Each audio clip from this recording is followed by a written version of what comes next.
Bonjour à tous, bienvenue sur ce live du dimanche. Mais avant de commencer, attendez, je vais juste me permettre d'ouvrir une fenêtre avec le live de Mintos et de lui dire: bon, tu l'arrêtes bientôt ton live de mort? J'attends tes viewers là. Voilà.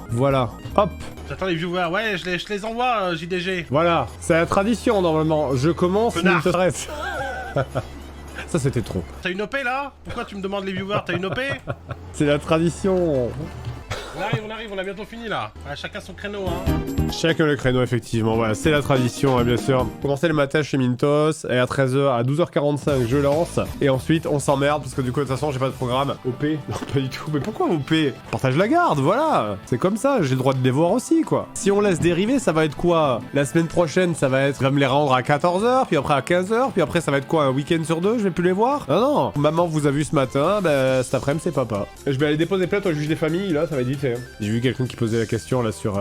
tu vas faire quoi pour la big review? Ouais, tu parles de trucs, parce que Feldup m'a demandé... Feldup m'a demandé sur Twitter si on avait encore les rushs de l'épisode 0 de JDG. Je crois qu'à une époque, on les avait stockés sur le NAS, mais le problème, c'est qu'en fait, notre NAS, c'était un RAID 5 ou je sais pas quoi. Mais je crois que Nico, parce que c'est Nico, notre ingé son qui s'occupe de tout ça, m'avait dit que les rushs, c'était perdu.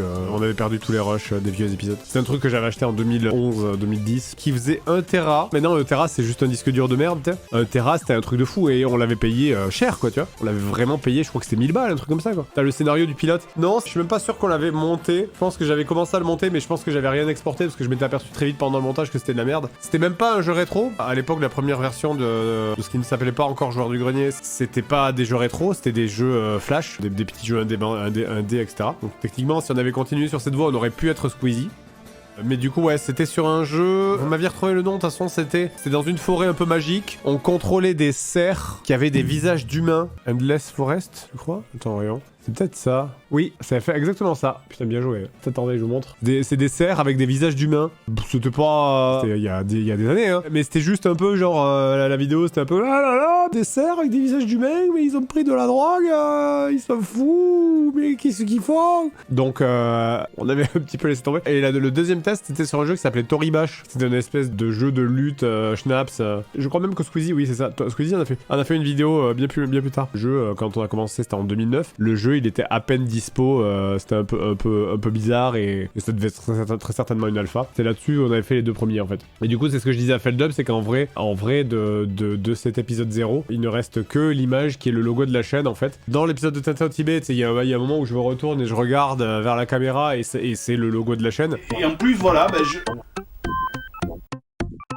C'est un plan de l'épisode où je ne réagis pas à Tintin au Tibet, mais où je réagis au jeu avec les cerfs, justement, à Endless Forest, que j'avais gardé parce que j'avais besoin d'un plan où je réagis. Et oui, voilà, j'avais recyclé parce qu'on avait la flemme de retourner juste pour ça, quoi. Est-ce que tu continues à regarder les vidéos d'Angry Video Game Nerd pour voir son évolution comme la tête? Ouais, je les regarde par habitude. Après, ça a beaucoup changé, hein. AVGN, non, oui et non, ça a pas beaucoup. Justement, c'est que ça a pas beaucoup changé. C'est peut-être ça qui est dur, c'est qu'effectivement, James Rolfe, il continue à faire vraiment strictement la même forme. C'est comme si nous, on faisait vraiment les mêmes épisodes en 2023 que genre nous ce qu'on faisait en 2010. C'est vraiment juste, il a gardé exactement le même style. C'est un choix. Mais c'est vrai que t'as vraiment ce truc de... C'est comme si moi dans les vidéos là, j'avais vraiment toujours les mêmes passages où je fais: oh mais putain, mais les développeurs prennent du liquide vaisselle qui se mettent dans le cul et ils font l'avion avec. Ah, je déteste, c'est vraiment le pire jeu de l'univers. Bon, alors après je comprends, ça nous arrive d'en faire, mais on essaye d'éviter au plus possible ce genre de truc. Mais voilà, c'est comme si je passais mes épisodes à hurler, à faire: ah mais c'est dur, mais c'est impossible, je deviens fou. Un épisode expert en continu, exactement.